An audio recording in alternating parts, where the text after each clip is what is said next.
आइए हम परमेश्वर के वचन में जाएं। आप मेरे साथ निकाल लीजिए भजन संहिता का भजन 27।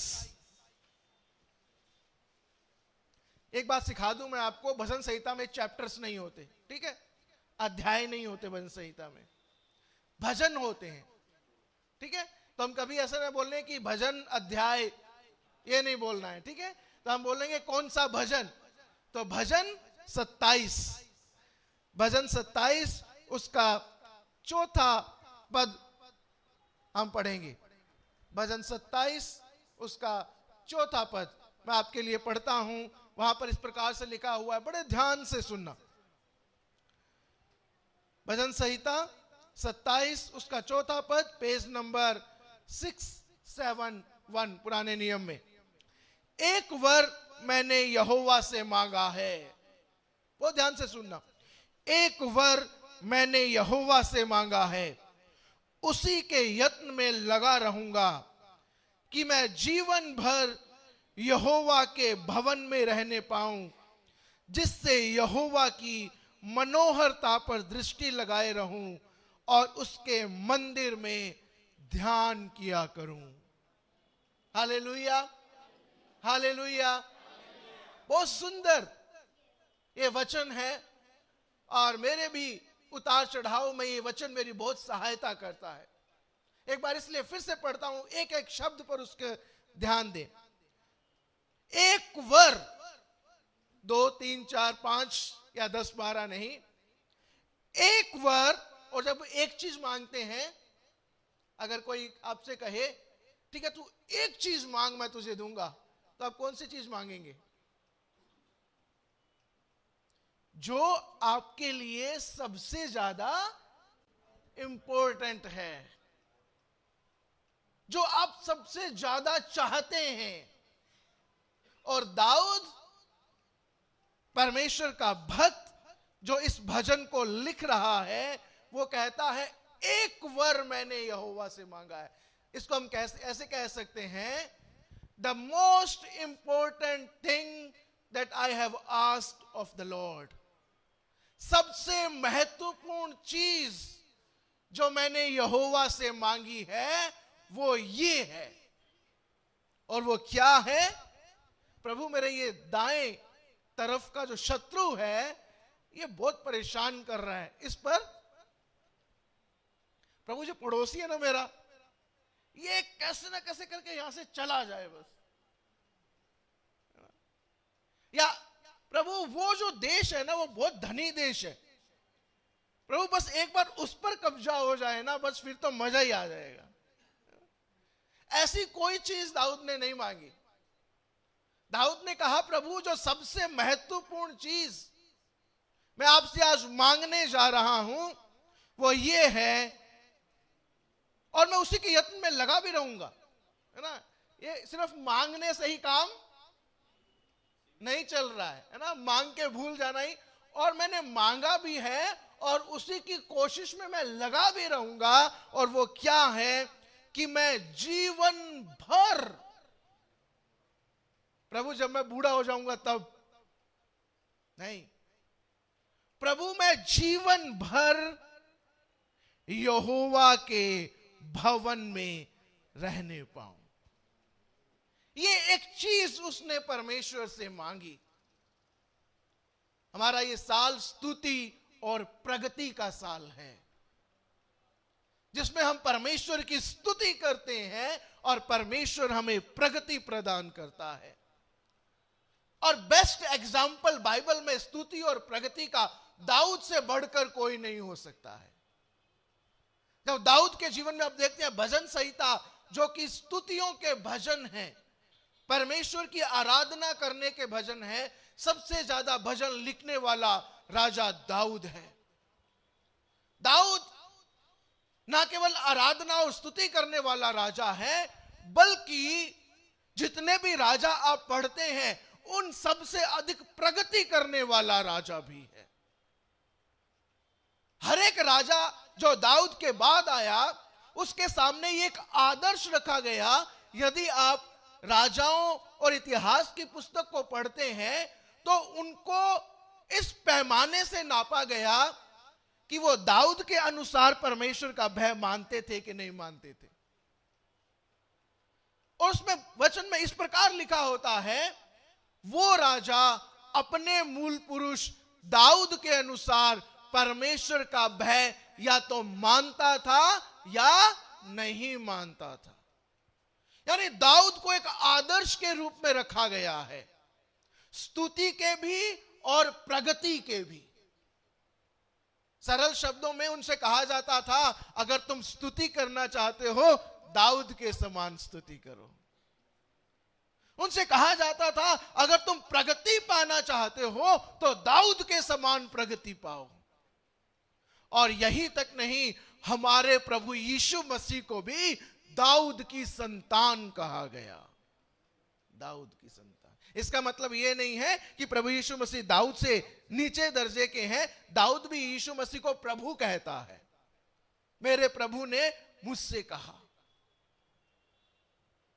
तो दाऊद जो है वो स्तुति और प्रगति का सबसे अच्छा उदाहरण है, क्योंकि हम यहां पर क्या देख रहे हैं, दाऊद कहता है, एक वर मैंने यहोवा से मांगा है और उसी के यत्न में मैं लगा रहूंगा कि मैं जीवन भर परमेश्वर के भवन में वास करूं। और किस उद्देश्य से, क्यों करना है परमेश्वर के भवन में वास? आगे लिखा है, जिससे यहोवा की मनोहरता पर दृष्टि लगाए रहूं। कोई एक सुंदर चीज होती है, हम एक बार उसे देखते हैं, हम 2 बार देखते हैं, 3 बार देखते हैं, लगातार देखने के बाद अब हम क्या हो जाते हैं, उससे बोर हो जाते हैं, है ना? जैसी सुंदर वो हमें पहली बार दिखाई दी थी, वैसी सुंदर वो हमें बार बार दिखाई नहीं देती। लेकिन प्रभु की मनोहरता ऐसी है कि दाऊद कहता है कि मेरी दृष्टि उसकी मनोहरता से हटने ना पाए। क्यों वास करूं? क्योंकि उसकी मनोहरता पर दृष्टि लगाए रहूं और उसके मंदिर में ध्यान किया करूं, परमेश्वर के ऊपर मनन किया करूं। ये वो दाऊद कह रहा है। हम दाऊद को अधिकतर सिर्फ एक राजा के रूप में जानते हैं, ज्यादातर हम दाऊद को राजा के रूप में जानते हैं। परमेश्वर ने ही दाऊद को एक राजा के रूप में स्थापित किया। यदि हम लोग दूसरा शमूएल पढ़ने की जरूरत नहीं है, 5वां अध्याय, यदि आप नोट करना चाहते हैं तो कर सकते हैं। दूसरा शमूएल उसके 5वें अध्याय उसके 4 और 12 पद को पढ़ते हैं। वहां पर लिखा है, परमेश्वर ने दाऊद को वो राज सिंहासन प्रदान किया। शमूएल ने शाऊल से कहा, हे शाऊल, क्योंकि तूने परमेश्वर की दृष्टि में बुरा किया है, तूने वैसा नहीं किया जैसा परमेश्वर चाहता था, इसलिए परमेश्वर ने तेरे स्थान पर दाऊद को राजा नियुक्त कर दिया है। परमेश्वर ने यह ठान लिया है कि अब तुझे राजा नहीं बनाए रखेगा, परंतु दाऊद को राजा बनाएगा वो। और इसकी शुरुआत कैसे हुई? इसकी शुरुआत उस समय हुई जब शाऊल ने परमेश्वर की दृष्टि में बुरा किया। दाऊद हमेशा से एक राजा नहीं था। यदि आप दाऊद के जीवन को देखते हैं तो दाऊद अपने 8 भाइयों में सबसे छोटा था। उसके जो बड़े 3 भाई थे, एलियाब, अबीनादाब और शमाया, ये जो 3 भाई थे, ये शाऊल की सेना में योद्धा का काम करते थे, लड़ने का काम करते थे, युद्ध लड़ा करते थे। और परमेश्वर ने शमूएल से कहा, शमूएल, अब समय आ गया है कि मैं शाऊल की जगह पर किसी और को राजा बनाऊं। तो शमूएल ने पूछा, परमेश्वर किसको बनाना है? तो उसने कहा कि जा तुम यिशै नाम के एक व्यक्ति के घर जाओ। और वो यिशै नाम के एक व्यक्ति के घर जाता है और वो कहता है कि तू अपने उन पुत्रों को जो योद्धा हैं उनको बुला, मुझे एक यज्ञ करना है। और यिशै उनको बुलाता है। सबसे पहले सबसे बड़ा पुत्र आता है। शमूएल परमेश्वर से पूछता है, परमेश्वर क्या यही है जिसे मुझे राजा बनाना है? परमेश्वर ने कहा नहीं, ये तो नहीं है। फिर दूसरे को बुलाया गया। शमूएल ने परमेश्वर से पूछा, शमूएल क्या इसको राजा बनाना है? परमेश्वर ने कहा इसको नहीं, वो लड़ने वाले हैं, योद्धा हैं, लंबे चौड़े, युद्ध कला में निपुण लोग हैं। परमेश्वर ने कहा इसे भी नहीं। तीसरे को बुलाया, परमेश्वर ने कहा इसे भी नहीं। ऐसे करते करते सातों को बुला दिया। शमूएल ने कहा, यिशै कोई और भी तेरा बेटा है या नहीं है? बोले हाँ एक बेटा है, पर वो तो अभी बच्चा ही है, वो तो अभी बालक ही नहीं है, वो किसी काम का नहीं है। क्योंकि वो किसी काम का नहीं है, इसलिए मैंने उसे भेड़ बकरी चराने के लिए भेज दिया है। वो भेड़ बकरी चराएगा। तू कहे तो उसे बुला देता हूं, वैसे कोई जरूरत तो है नहीं। शमूएल ने कहा नहीं, बुलाओ उसे। और वह एक पतला सा स्किनी छोटा बालक वहां पर आता है। और शमूएल परमेश्वर से पूछता है कि परमेश्वर यही है? परमेश्वर बोला यही है। परमेश्वर बोला यही है जिसे मैंने शाऊल के स्थान पर राजा होने के लिए नियुक्त कर दिया है। उसकी बाहरी दशा को देखकर नहीं लगता था कि उसे राजा बनाया जा सकता है। उसके बाहरी रूप को देखकर नहीं लगता था कि वो शाऊल जो कि एक लंबा चौड़ा व्यक्ति था, उसके स्थान पर उसे राजा बनाया जा सकता है। बेस्ट ऑप्शन कौन हो सकते थे? एलियाब हो सकता था, अबीनादाब हो सकता था, शमाया हो सकता था, जो युद्ध कला में निपुण हैं। लेकिन दाऊद नहीं हो सकता था, दाऊद नहीं हो सकता था। लेकिन परमेश्वर ने उसे चुना, परमेश्वर ने उसे चुना। पहला शमूएल की पुस्तक निकाले, उसके 13 अध्याय को निकाले आप मेरे साथ। पहला शमूएल 13 अध्याय उसके 14 पद को पढ़ेंगे। पहला शमूएल 13 अध्याय, किसी को मिल जाता है तो जोर से पढ़ सकते हैं आप। पहला शमूएल 13 अध्याय उसके 14 पद को।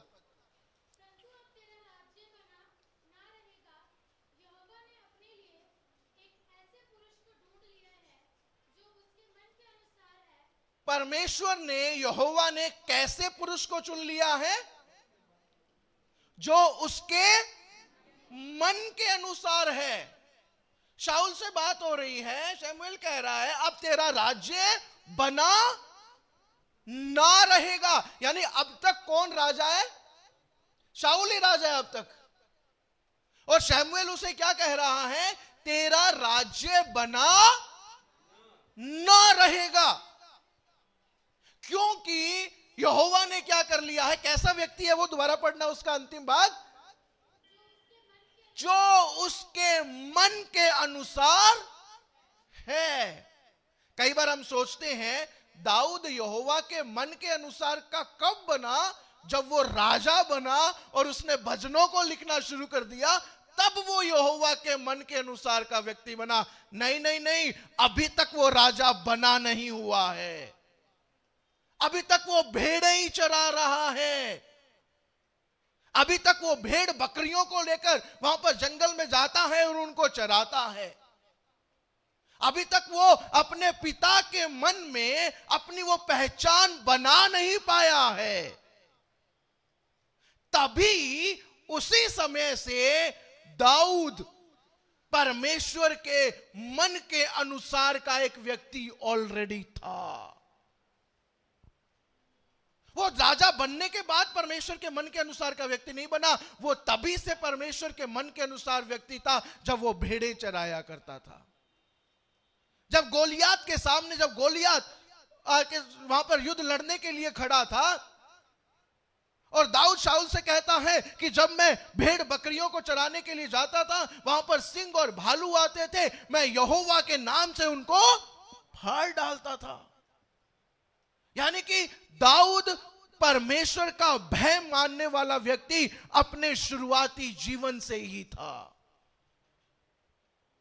और क्योंकि वह परमेश्वर का भय मानने वाला, परमेश्वर की स्तुति करने वाला, परमेश्वर के साथ चलने वाला, हर एक परिस्थिति में जब सिंह और भालू उसके सामने आते थे, यहोवा के नाम से वो उनका सामना करने वाला व्यक्ति था। इसीलिए जब उसके भाइयों को चुनने का समय आया, परमेश्वर ने कहा नहीं नहीं, इनको मैंने नहीं चुना है, मैंने तो स्तुति करने वाले व्यक्ति को चुन लिया है, मैंने तो आराधना करने वाले व्यक्ति को चुन लिया है। परमेश्वर जब हमें चुनता है तो वो ये नहीं देखता कि हमारे बाइसेप्स कितने हैं या हमारी एब्स कितनी है। बनाना अच्छा है, अगर आप बनाते हैं तो बनाना अच्छा है, लेकिन यदि हम केवल वही करते हैं और परमेश्वर के साथ नहीं चलते हैं, परमेश्वर की सामर्थ्य पर निर्भर नहीं रहते हैं, तो ये हमारे बाइसेप्स, ये हमारी बाहरी ताकत, ये हमारी बाहरी शक्ति, ये किसी काम की नहीं रहती है। हमें पता लगेगा कि एक छोटा सा, पतला सा, दुबला सा, मरियल सा एक व्यक्ति वहां पर खड़ा है और प्रभु कहता है मेरे लिए तो यही काफी है, मेरे लिए तो यही काफी। हाँ, उसके अंदर ताकत थी कि वो शेर और भालू को चीर दे, लेकिन वो ऐसा अपनी शक्ति के द्वारा नहीं बल्कि परमेश्वर की शक्ति के द्वारा किया करता था। वो स्तुति करने वाला एक व्यक्ति था, चाहे वो भेड़ चरा रहा हो या चाहे वो युद्ध कर रहा हो या चाहे वो राजगद्दी पर बैठा हो, किसी भी परिस्थिति में, in spite of circumstances and in spite of all the things that he had in his life, he was praising God, he was giving worship to God. उसके जीवन में चाहे कैसी भी परिस्थिति आई, चाहे उसके फेवर की परिस्थिति हो या चाहे उसके विपरीत परिस्थिति हो, हर एक परिस्थिति में वो परमेश्वर की आराधना करने वाला व्यक्ति था, परमेश्वर की स्तुति करने वाला व्यक्ति था। और इसीलिए परमेश्वर की जब वो स्तुति करता था, परमेश्वर भी उसे प्रगति देने से पीछे नहीं हटा। और इसीलिए आज भी जब हम लोग बाइबल को पढ़ते हैं, हम लोग यही कहते हैं, दाऊद का एक राज्य फिर से स्थापित होने वाला है। जब प्रभु यीशु मसीह आएंगे, प्रभु यीशु मसीह यरूशलेम में दाऊद के जैसे एक राज्य को स्थापित करेंगे। Hallelujah, hallelujah. तो आइए आज हम देखने वाले हैं कि जब दाऊद अलग अलग परिस्थिति में था तो उसने कैसे उसका प्रत्युत्तर दिया। दाऊद हमेशा से एक अच्छी परिस्थिति में नहीं रहा, राजा बनने से पहले भी और राजा बनने के बाद भी। हम कई बार सोचते हैं कि जब दाऊद राजा बना तो सब कुछ अच्छा हो गया, बिल्कुल ऐसा मलाई जैसा हो गया। अब तो जो वो कहता था सब लोग उसकी बात मान लेते थे, वो बहुत शक्तिशाली हो गया, उसके लिए सब कुछ आसान हो गया। लेकिन आज मैं आपको बताने वाला हूं, राजा बनने के बाद भी दाऊद के लिए सब कुछ आसान नहीं हुआ था। राजा बनने के बाद भी दाऊद ने बहुत सी ऐसी परिस्थितियों का सामना किया जिसमें शायद हम भी कभी नहीं पढ़ते हैं। आप मेरे साथ निकाल लीजिए भजन संहिता 3, भजन संहिता का भजन 3 आप मेरे साथ निकालें।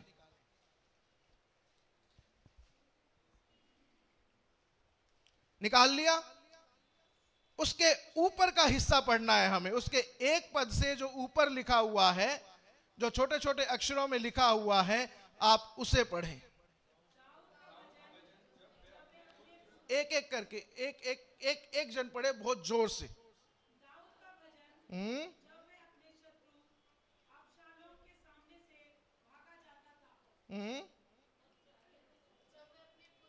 जब वह अपने शत्रु नहीं, जब वो अपने पुत्र। परिस्थिति को सोच सकते हैं थोड़ा थोड़ा, क्यों, किसके सामने से भागा जा रहा है? पलिश्ती के राजा के सामने से, अपने पुत्र से अपनी जान बचाकर वो भाग रहा है। सोचो, एक राजा है और उसका पुत्र उसके विरोध में हो गया है। क्या ऐसी परिस्थिति का हमने सामना किया है कि हमारा बेटा हमारे पीछे तलवार लेकर भाग रहा हो? ऐसी परिस्थिति का सामना, लेकिन दाऊद ने ऐसी परिस्थिति का सामना किया और अगर एक नॉर्मल व्यक्ति होगा वो क्या कहेगा, अरे मैंने तुझे क्यों जन्म दिया, क्यों तू मेरे घर में पैदा हुआ, उसे कोसेगा, उसे शाप देगा। लेकिन यदि आप इस भजन को पढ़ते हैं, आप पाएंगे दाऊद के उस प्रत्युत्तर को कि दाऊद वहां पर क्या कहता है। दाऊद क्या कहता है, दाऊद अपने पुत्र से बात नहीं कर रहा है वहां पर। दाऊद किससे बात कर रहा है, परमेश्वर से बात कर रहा है। परमेश्वर के सामने अपने दुख को प्रकट करता है और कहता है, हे यहोवा मेरे सताने वाले कितने बढ़ गए हैं, जो मेरे विरुद्ध उठते हैं वो बहुत हैं, बहुत से मेरे प्राण के विषय में कहते हैं कि उसका बचाव परमेश्वर की ओर से नहीं हो सकता। वो परमेश्वर के सामने अपने दुख को व्यक्त करता है, परमेश्वर के सामने अपनी परिस्थिति को बताता है। और जब आप अंत में पढ़ते हैं 7वें पद में, वो परमेश्वर से ही बात कर रहा है और क्या कहता है, उठ हे यहोवा, हे मेरे परमेश्वर मुझे बचा ले। वो चाहता तो सेनापति को बुला सकता था। ऐसा नहीं है कि सारे के सारे सैनिक ही अबशलोम की तरफ हो गए हो, कुछ दाऊद के पक्ष में भी हुए होंगे। लेकिन जैसे वो कहता है, मुझे रथों और घोड़ों पर भरोसा नहीं, मुझे तो केवल परमेश्वर पर भरोसा है। और इसीलिए वो परमेश्वर से कहता है, हे यहोवा उठ, हे मेरे परमेश्वर मुझे बचा ले, क्योंकि तूने मेरे सब शत्रुओं के जबड़ों पर मारा है और तूने दुष्टों के दांत तोड़। और अंतिम पद बहुत महत्वपूर्ण है, परमेश्वर के ऊपर उसके विश्वास को, उसकी स्तुति को दिखाता है। वो कहता है, उद्धार यहोवा ही से होता है।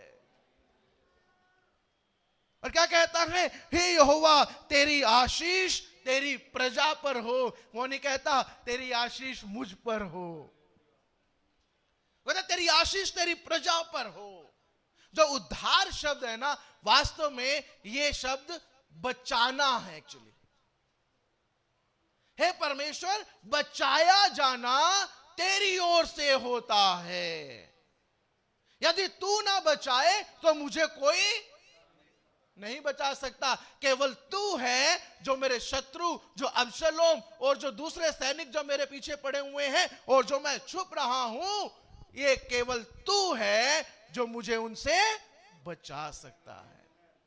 यानी कि ऐसी परिस्थिति में भी जब उसे पता है कि किसी भी समय पर वो यहां पर पहुंच सकते हैं और शायद उसको मार सकते हैं, ऐसी परिस्थिति में भी उसका भरोसा केवल परमेश्वर पर है। उस समय में भी वो परमेश्वर की स्तुति करता है ना। वो 4 पद में देख क्या लिखा है, मैं ऊंचे शब्द से यहोवा को पुकारता हूं। कैसे शब्द से? प्रभु मन मन में नहीं पुकारता है, वो कहता है मैं ऊंचे शब्द से यहोवा को पुकारता हूं। और फिर उसके भरोसे को देखिए, वो कहता है अपने पवित्र पर्वत पर से वो मुझे उत्तर देता है। अपने पवित्र पर्वत पर से, यानी कि स्वर्ग से वो मुझे उत्तर देता है, वो सिय्योन से मुझे उत्तर देता है। परिस्थिति चाहे जैसी भी हुई, चाहे वो भालुओं के बीच में घिरा है, चाहे वो सिंहों के बीच में घिरा है, शेरों के बीच में घिरा है, चाहे वो अपने पुत्र के आगे आगे भाग रहा है अपनी जान बचाने के लिए, तो भी वो परमेश्वर की आराधना करता है, परमेश्वर की स्तुति करता है। एक और घटना है, जब शाऊल उसके जीवन के पीछे पड़ा हुआ है, शाऊल उसकी जान लेना चाहता है और दाऊद एक गुफा में, और शाऊल भी वहां पर पहुंच जाता है। दाऊद के पास मौका है कि वो शाऊल को वहीं पर मार डाले, लेकिन वो नहीं मारता, केवल उसके कपड़े का एक हिस्सा काट कर वो अपने हाथ में रख लेता है। और वो क्या कहता है, ऐसा ना हो कि परमेश्वर के अभिषिक्त जन का लहू मेरे ऊपर हो। वहां पर भी वो किसको आगे रखता है? वो अपनी जान को आगे नहीं रखता है, परमेश्वर को आगे रखता है। यहोवा को आगे रखता है। ये यहोवा के प्रति उसकी आराधना है जो उसे उस शाऊल के ऊपर हाथ उठाने से रोकती है। हर एक परिस्थिति में वो सबसे आगे परमेश्वर को रखता है। हर परिस्थिति में वो परमेश्वर को स्तुति देता है। हर परिस्थिति में परमेश्वर को वो सर्वोपरि समझता है। भजन 51 की तरफ आ जाएं। एक और परिस्थिति को हम लोग देखेंगे। भजन 51,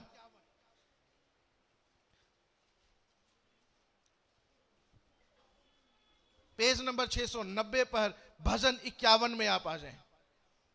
इसके भी आप भजन शुरू होने से पहले जो लिखा हुआ है उसको पढ़ेंगे। बहुत छोटा है मेरे लिए, इसलिए मैं आपको पढ़ने के लिए कह रहा हूं।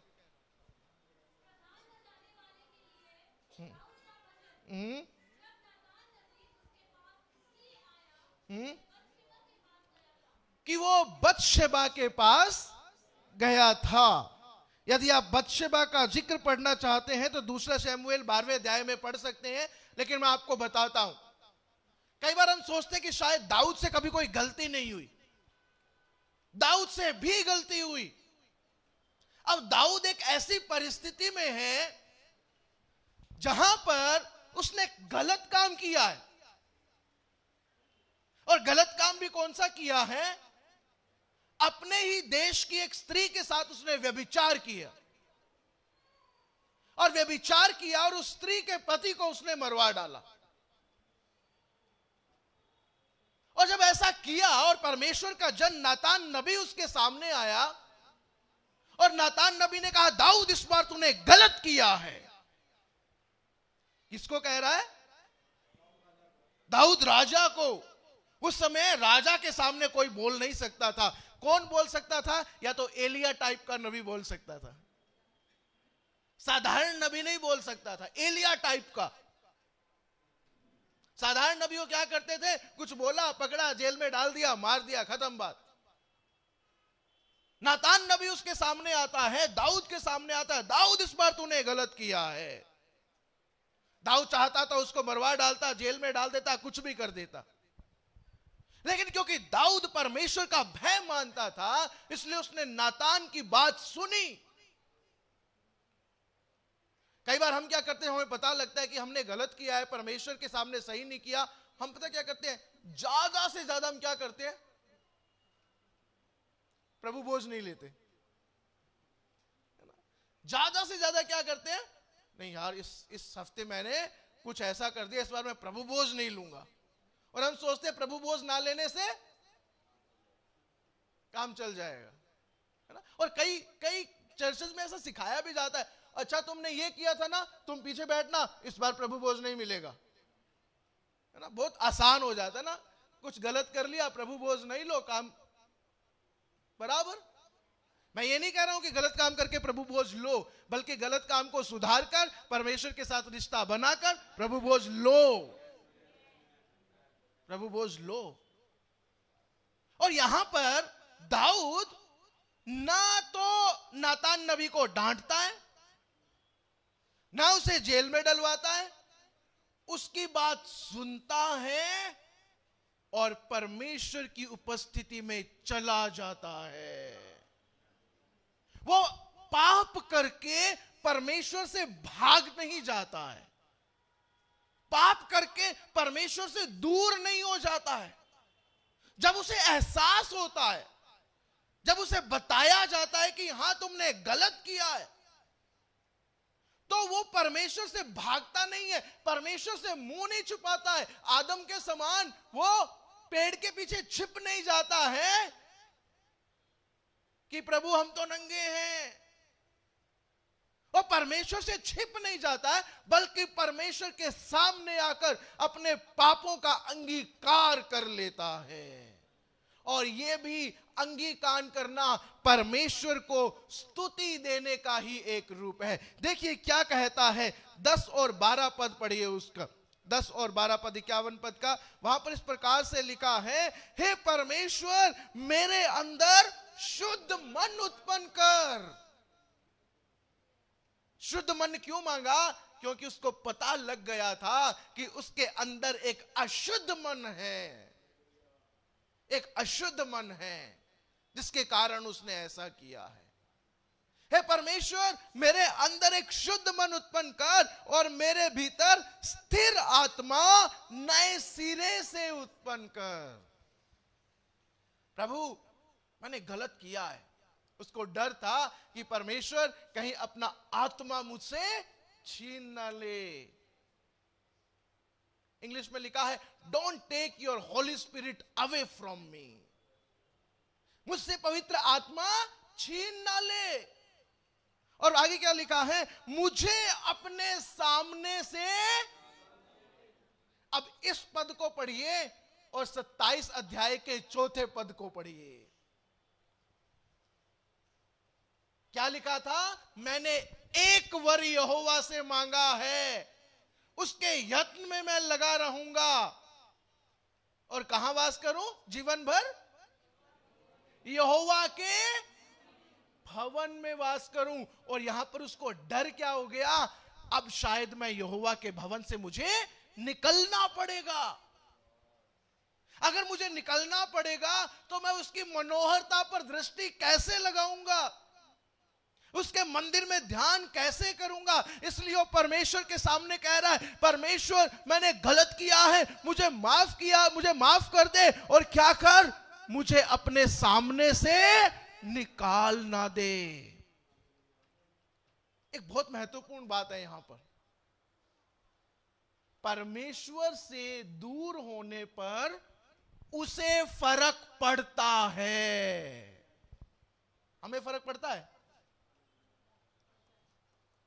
एक संडे चर्च ना हो तो कैसा लगता है, कोई बात नहीं, पिछले संडे तो गए थे, है ना। ये फर्क पड़ता है यार, कुछ मिसिंग हो गया। इस संडे आराधना नहीं हुई, आराधना नहीं की। मैं ऐसा नहीं कहता कि यहीं पर आराधना होती है, आराधना घर पे भी हो सकती है, पर क्या ये हमारे आत्मिक जीवन का एक हिस्सा बन गया है कि कम से कम हफ्ते में एक दिन तो मुझे संगति करनी है, करनी ही करनी है। ना आने पर परमेश्वर आपको नरक में नहीं डालेगा, पक्का है नहीं डालेगा, पर क्या आप कुछ मिस करेंगे, कुछ मिस करेंगे। उसको फर्क पड़ता है। एक कोड़ी होता है ना, कोड़ी। जब हम देहरादून में थे तो वहां पर कोड़ियों की एक बस्ती थी, हम वहां पर प्रचार करने जाया करते थे। तो बताते थे कई बार हम लोग रात को सोते थे तो हमारे हाथ में 4 उंगलियां हैं, सुबह उठे तो 3 ही है। गल गई एक, पता ही नहीं लगा, पता ही नहीं लगा कब एक चली गई, दर्द भी नहीं हुआ, सोते सोते एक गल गई। कोढ़ है, क्योंकि कुष्ठ रोग है उनको। कई बार हमारी आत्मिक जीवन में ये इस प्रकार का कोढ़ हो जाता है। हमारा आत्मिक जीवन कब धीरे धीरे धीरे धीरे कमजोर होने लगता है, हमें पता ही नहीं लगता। और अचानक कहते हैं, यार मैं तो प्रभु से दूर हो गया। क्या आपको पता नहीं लगा, क्या मुझे पता नहीं लगा मैं प्रभु से दूर हो गया। दाऊद को फर्क पड़ रहा था, चाहे उसने इतना बड़ा पाप किया फिर भी उसे फर्क पड़ रहा था कि कहीं परमेश्वर मुझे अपने सामने से निकाल ना दे, निकाल ना दे। क्या हमें फर्क पड़ता है? आज मैंने प्रार्थना नहीं की, मुझे फर्क पड़ रहा है। मैं चर्च नहीं गया, मुझे फर्क पड़ रहा है। मैंने ये नहीं किया, मुझे फर्क पड़ रहा है, मुझे फर्क पड़ रहा है। चाय, जो जिनको चाय बहुत अच्छी लगती है, सुबह सुबह चाय ना दो उनको। कई लोग तो जब तक चाय नहीं पियेंगे तब तक बाथरूम नहीं जा सकते। चाय ना दो उनको। फर्क पड़ता है कि नहीं पड़ता? मुझे बहुत फर्क पड़ता है। सुबह वाली चाय तो पक्का चाहिए। प्रभु से दूर हो गए, फर्क नहीं पड़ता। हमारे जीवन में आत्मिक कोढ़ हो गया, धीरे धीरे हम लोग कमजोर होते जा रहे हैं, पता ही नहीं लगता। और अचानक पता लग, अरे ये मेरे जीवन में पता है क्यों हुआ? क्योंकि मैं प्रभु से दूर हो गया। ऐसा ना हो कि प्रभु को कुछ भेजना पड़े आपको ये रियलाइज करवाने के लिए कि आप प्रभु से दूर हो गए। निरंतर प्रभु के साथ बने रहे। हमारे जीवन में उतार चढ़ाव आते हैं, गलतियां होती हैं, लेकिन वो गलतियां प्रभु से हमारा दूर होने का कारण ना बन जाएं। सुलह करें, प्रभु के साथ सुलह कर लें। पहला यूहन्ना पहला अध्याय उसके 9 पद में लिखा है, यदि हम हमारे पापों को मान लें, अंगीकार कर लें, तो हमारे पापों को माफ करने के लिए विश्वास योग्य और भला है। विश्वास योग्य और भला है। बाइबल बताती है हमारे पास एक एडवोकेट है, एक अधिवक्ता है, एक सहायक है, जो परमेश्वर के सामने कहता है मेरे लहू से ये साफ हो गए हैं। दुनिया में, इस संसार में आपका कोई केस हो जाए, आपको एडवोकेट करना पड़े, आपकी जीवन भर की कमाई को चूस लेता है वो। लेकिन एक ऐसा एडवोकेट भी है जिसने अपने लहू का एक एक कतरा दे दिया, और फिर भी वो हमारे लिए पैरवी करता है। शैतान कहता है इसने ये गलती करी, वो गलती करी, इसने ऐसा किया, वैसा किया, और यीशु कहता है परमेश्वर जो सिंहासन पर बैठा है, मेरे पास सिर्फ एक ही दलील है, और वो है मेरा लहू। मेरा लहू, ये लोग मेरे लहू से शुद्ध हुए हैं। ऐसा ना हो कि हम उस लहू पर ध्यान ही ना दें।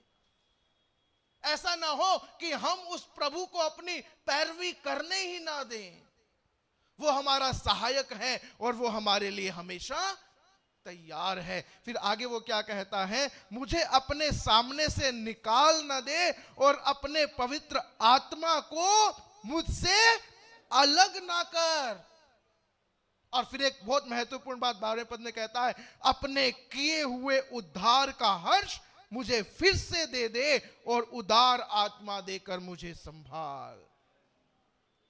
दाऊद ने क्या खो दिया था? उद्धार का हर्ष खो दिया था। The joy of salvation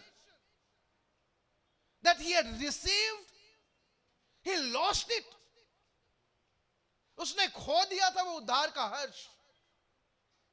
कई बार हम भी ऐसे खो देते हैं ना, उद्धार तो पाया है लेकिन हम वी आर डाउन, हम लोग निराश हैं, हम लोग दबे हुए हैं, व्याकुल हैं। उद्धार, हाँ जी उद्धार तो पाया है, लेकिन उद्धार का हर्ष नहीं है। 1 करोड़ की लॉटरी लगने के बाद भी ठीक है, मजा नहीं आया। उद्धार मिलने के बाद भी उद्धार का हर्ष नहीं है, क्योंकि हम अपने आप को परमेश्वर से इतना दूर कर लिया है। दाऊद कहता है वो उद्धार का हर्ष तो मुझे वापस लौटा दे। इस तरह से वो परमेश्वर की आराधना करता है। परिस्थितियां देखिए, जब वो भेड़े चरा रहा है तो परमेश्वर की स्तुति कर रहा है। जब वो अबशालोम के सामने से भाग रहा है, परमेश्वर की स्तुति कर रहा है। जब शाऊल उसके बिल्कुल सामने है, बिल्कुल उसको मार दे सकता है, वो नहीं मारता, क्योंकि वो परमेश्वर की स्तुति करने वाला है। पाप कर लिया, अपने जीवन में ग्लानि से भरा हुआ है, दोष से भरा हुआ है, फिर भी स्तुति करता है, परमेश्वर मैं तुझसे दूर नहीं होना चाहता, मुझे तेरे साथ लिपट जाने दे हर परिस्थिति में। पहले वो केवल 2 गोत्रों के ऊपर राजा बना, फिर परमेश्वर ने उसे सारे 12 के 12 गोत्रों के ऊपर राजा बनाया। एक छोटी शुरुआत हुई, लेकिन परमेश्वर ने उसे एक बड़े राज्य का राजा भी बनाया। परमेश्वर ने उसे वो सब कुछ दिया जो उसने चाहा।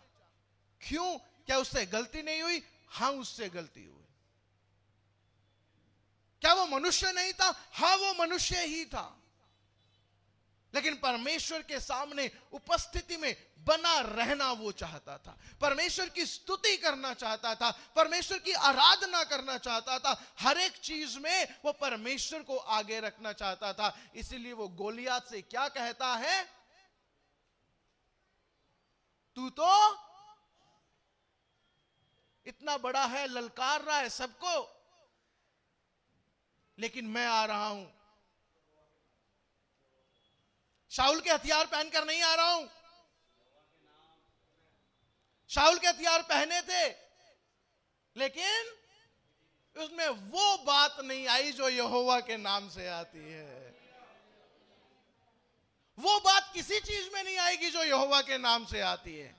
आपका पर्स भरा हो सकता है ना, पर्स में आपके बहुत सारे नोट हो सकते हैं, लेकिन वो चीज नहीं आएगी जो यहोवा के नाम से आती है।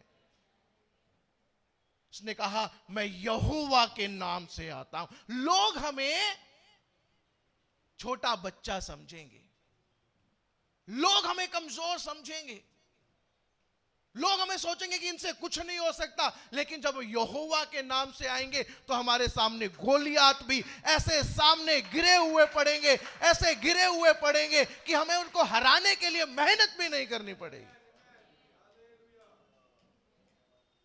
ये है जो प्रगति परमेश्वर देता है जब हम उसकी स्तुति करते हैं। जब उसकी स्तुति करते हैं तो परमेश्वर कहता है तूने अपना पार्ट किया, अब मेरा काम बाकी है। I will give you the progress now, मैं तुझे स्तुति दूंगा। तो आइए क्यों ना आज हम स्तुति करें।